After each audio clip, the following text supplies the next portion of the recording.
itu biasanya mengundang hantu, terutama jenis hantu kuntilanak, itu untuk datang dan duduk di kursi kosong itu tadi.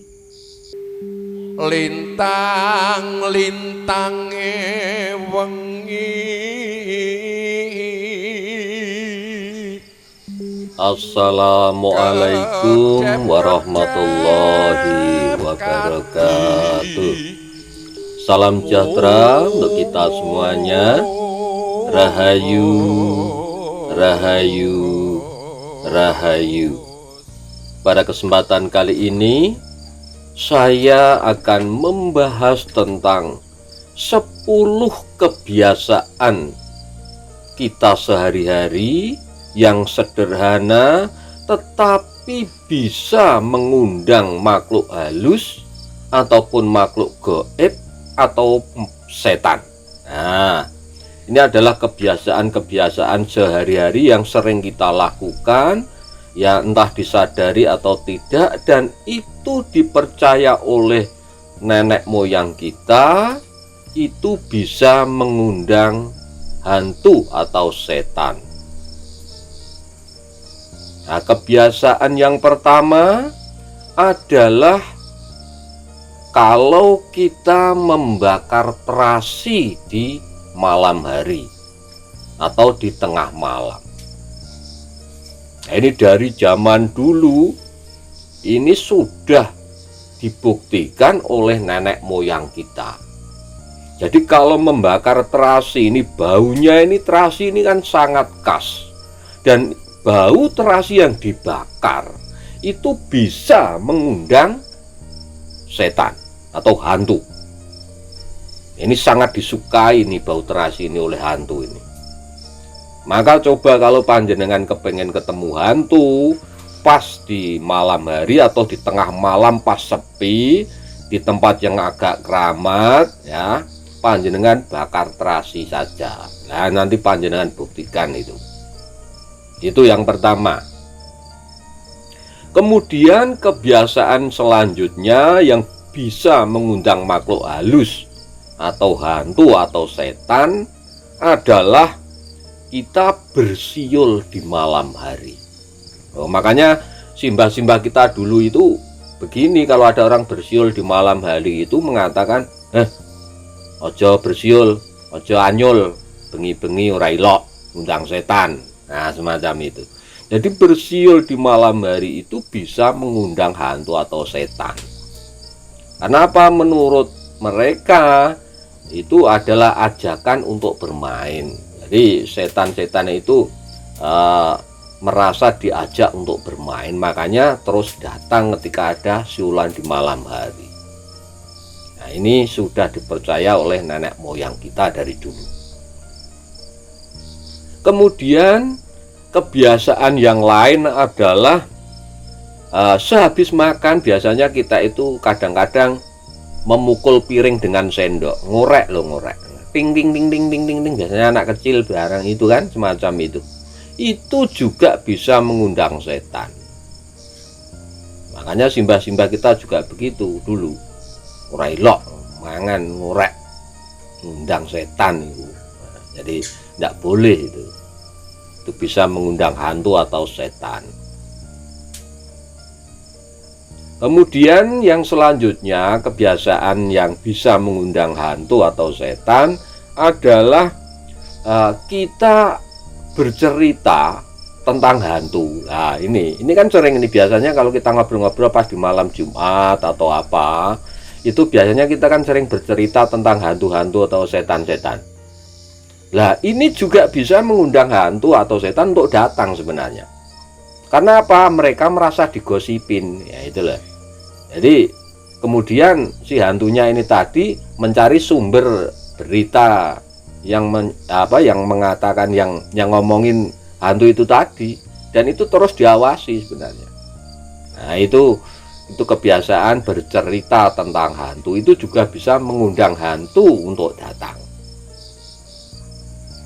Kemudian kebiasaan yang lain adalah ketika kita mandi, ya, mandi di kamar mandi atau di tempat tertentu yang keadaannya gelap. Nah, ini bangsa jin biasanya. Bangsa jin itu suka melihat orang-orang yang mandi. Ini makanya ada jin yang jatuh cinta pada manusia, itu ada. Dan ini kalau kebiasaan ini, apalagi mandinya tidak memakai doa atau membaca doa, keadaannya gelap, nah itu juga bisa mengundang hantu untuk datang menemani. Nah itu. Kemudian kebiasaan yang lain yang juga bisa mengundang hantu adalah ketika kita itu menyisir rambut, ya, menyisir rambut di malam hari di depan cermin. Dan biasanya kalau menyisir rambut di malam hari itu tadi dalam keadaan yang remang-remang.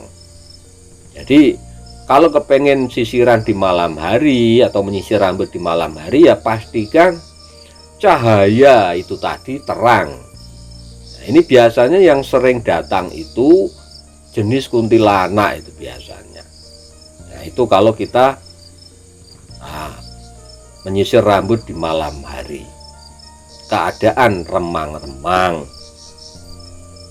Nah, ini bisa dites ini nanti panjenengan, terutama perempuan-perempuan ya, para kaum wanita, coba panjenengan nanti agak remang ya, di kamar sendirian gitu toh. Kemudian nanti panjenengan menyisir rambut, coba perhatikan di cermin itu. Nanti di sebelah panjenengan itu biasanya ada itu tadi, gambaran yang memperhatikan panjenengan diam begitu, itu jenis kuntilanak biasanya.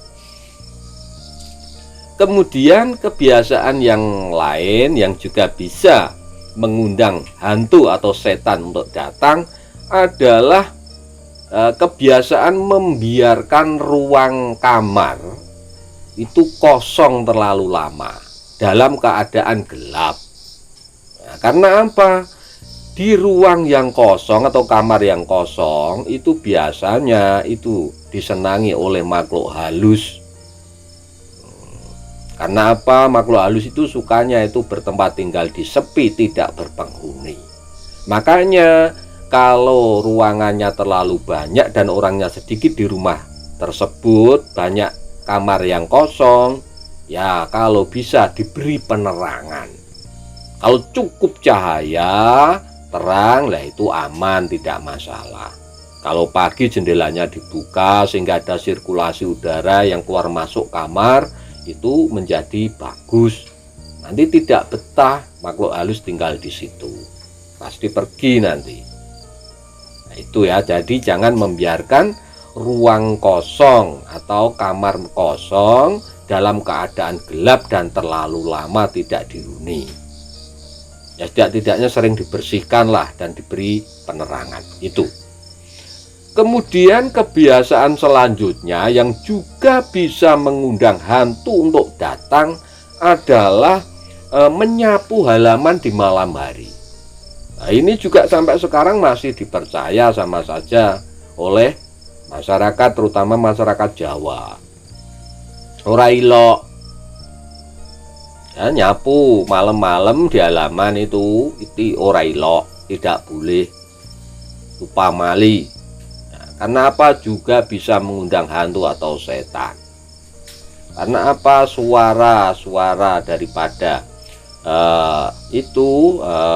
sapu lidi itu tadi itu bisa mengundang hantu untuk datang.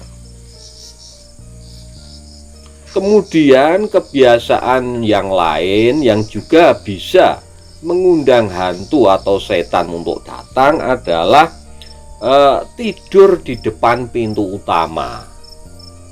Nah, tapi itu yang di dalam ya, di dalam rumah, tidak yang di luar rumah. Jadi panjenengan kalau tidur di depan pintu utama ya, di dalam rumah, itu juga bisa mengundang hantu atau setan untuk datang. Karena apa?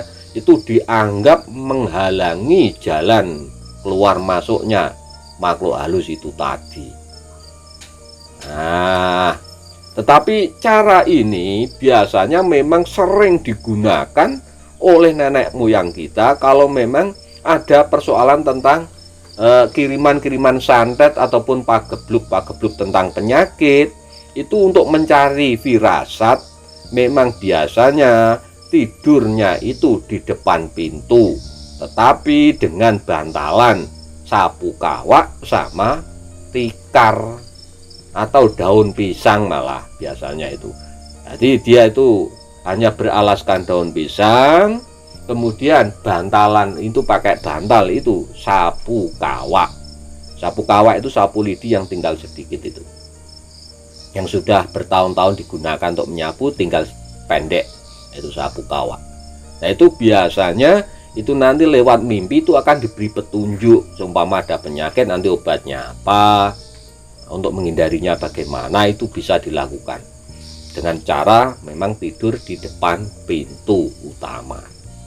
Tapi kalau tidak ada keperluan, ya kamu jangan sekali-kali tidur di depan pintu utama, nanti mimpinya pasti jelek nanti. Nah, panjenengan itu nanti itu tadi didatangi hantu. Nah itu. Kemudian yang selanjutnya yang juga bisa menjadi sarana untuk mengundang hantu atau setan adalah kebiasaan membiarkan kursi kosong di depan cermin, terutama di kamar. Makanya kalau bisa, kalau malam hari itu jangan meletakkan kursi kosong di depan cermin. Itu biasanya mengundang hantu, terutama jenis hantu kuntilanak, itu untuk datang dan duduk di kursi kosong itu tadi. Ini kalau di kamar. Makanya kalau di Jawa supaya energinya bagus, itu sebenarnya memang tidak boleh ada cermin yang berhadapan langsung dengan kamar tidur, itu tidak boleh. Karena apa? Energinya negatif. Makanya kalau bisa ya agak jauh, jangan langsung ke yang berhadapan dengan tempat tidur. Itu jangan membiarkan kursi kosong di depan cermin, itu bisa mengundang jenis hantu kuntilanak. Nah, jadi itu tadi kebiasaan-kebiasaan kita yang biasa kita lakukan, ya, kebiasaan sederhana yang bisa mengundang makhluk halus, hantu ataupun setan. Nah, mudah-mudahan bahasan kita kali ini bermanfaat untuk kita semua. Dan bagi sedulur-sedulur mungkin punya pengalaman tentang apa yang sudah saya sebutkan tadi, monggo silahkan berbagi pengalaman saja dengan sedulur yang lain di kolom komentar. Sekali lagi terima kasih. Wassalamualaikum warahmatullahi wabarakatuh.